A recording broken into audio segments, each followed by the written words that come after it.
नमस्कार दोस्तों, आप सभी का स्वागत है हमारे YouTube चैनल एग्जाम नॉलेज। तो चलिए आज हम फिर पढ़ते हैं जो हमारा लास्ट बचा है, यानी कि चैप्टर नंबर 10। हमारे ये सारे MCQ आज फाइनली कंप्लीट हो जाएंगे।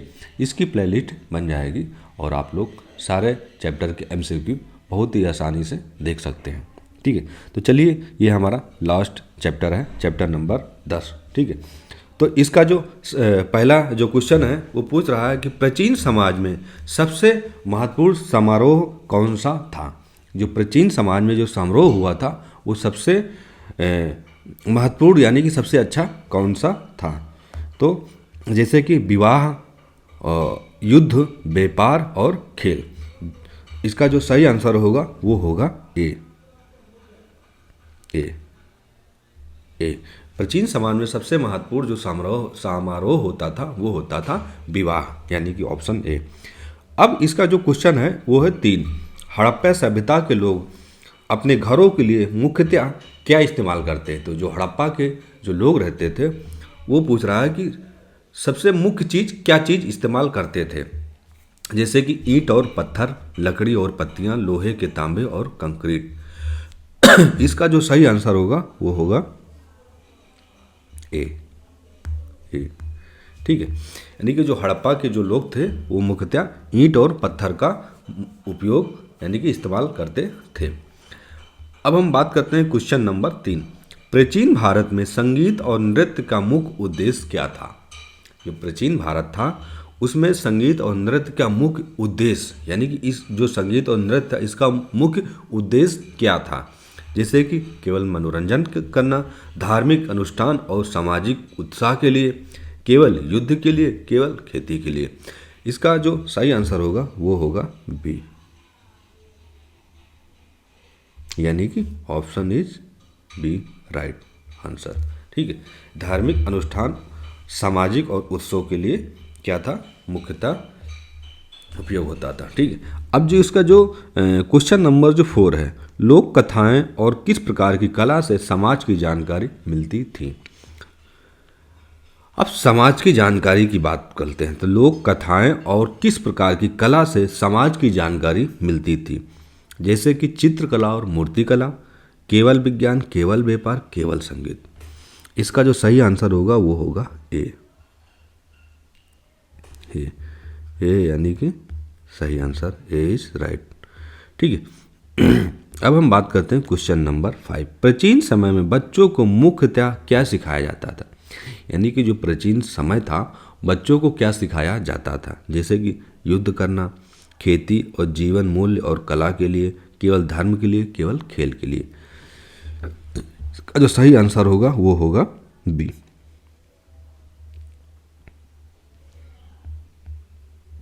यानी कि प्राचीन समय में बच्चों को जो सिखाया जाता था वो खेती करना, जीवन का मूल्य क्या है और कला, यानी कि कला में वो क्या चीज़ सीखते थे।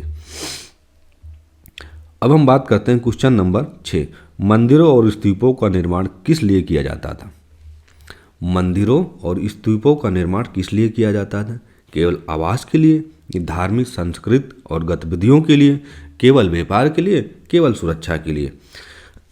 इसका जो सही आंसर होगा वो होगा ऑप्शन नंबर बी, ऑप्शन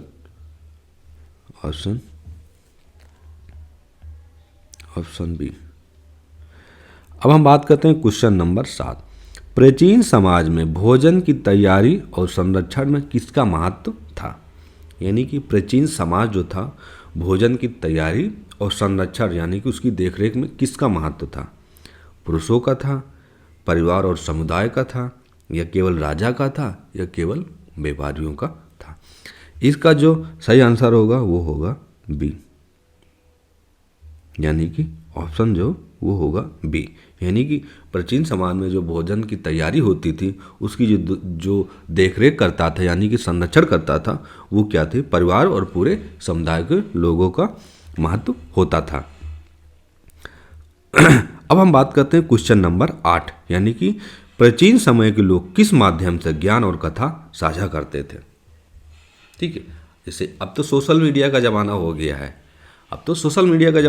है, लेकिन पहले क्या करते थे। प्राचीन समय के लोग किस माध्यम से ज्ञान और कथा का साझा करते थे, केवल लेखन से, मौखिक परंपरा और कला से, यानी केवल लिखने से, मौखिक यानी बोल के और बता के, केवल चित्रकला के माध्यम से, या व्यापार के माध्यम से। यानी कि इसका जो होगा सही आंसर वो होगा बी। बी बी यानी कि मौखिक परंपरा और कला से, यानी कि मौखिक जो परंपरा होती है तो बोल के बता के, कला के माध्यम से वो क्या करते थे, ज्ञान और कथा का साझा करते थे।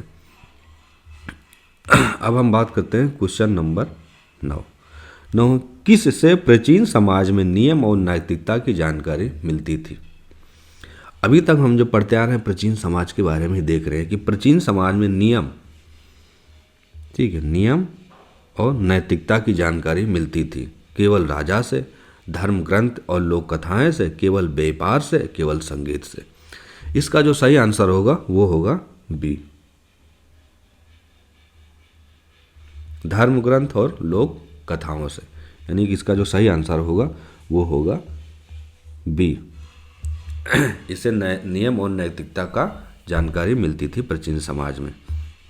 अब हमारा जो लास्ट और फाइनली हमारा कंप्लीट हो गया है वो है हमारा क्वेश्चन नंबर 10। प्राचीन समाज में खेल और मनोरंजन का क्या उद्देश्य था। सबसे लास्ट और सटीक क्वेश्चन यही है कि जो प्राचीन समाज था उसमें खेल का और मनोरंजन का क्या महत्व था, क्या उद्देश्य था। ठीक है, क्या उद्देश्य था, जैसे केवल शारीरिक व्यायाम करना, या सामाजिक सहयोग, उत्साह और आनंद करना, या केवल युद्ध की तैयारी करना, या केवल दौड़ लगाना। लेकिन इसका जो सही आंसर होगा वो होगा ऑप्शन नंबर बी, यानी कि सामाजिक सहयोग, उत्साह और आनंद के लिए क्या करते थे, लोग खेल खेलते थे और मनोरंजन का उपयोग करते थे। ये हो गए हमारे पूरे टॉपिक, यानी कि जो हमने क्लास 6 एनसीईआरटी पढ़ाई थी हमारे अतीत 1, उसके जो 10 चैप्टर थे, फाइनल 10 चैप्टर भी कंप्लीट हो गए, और 10 चैप्टर के 10-10 क्वेश्चन के जो एमसीक्यू थी वो भी सारी वीडियो कंप्लीट हो गई और इसके प्लेलिस्ट बन गई। तो आप लोग सारे क्वेश्चन जाके देख सकते हैं, पढ़ सकते हैं, और जो भी चीज़ें हैं आप कमेंट करके हमें ज़रूर बताइए कि कैसा लगी वीडियो। और नेक्स्ट टॉपिक में फिर हम मिलते हैं। जय हिंद, जय भारत।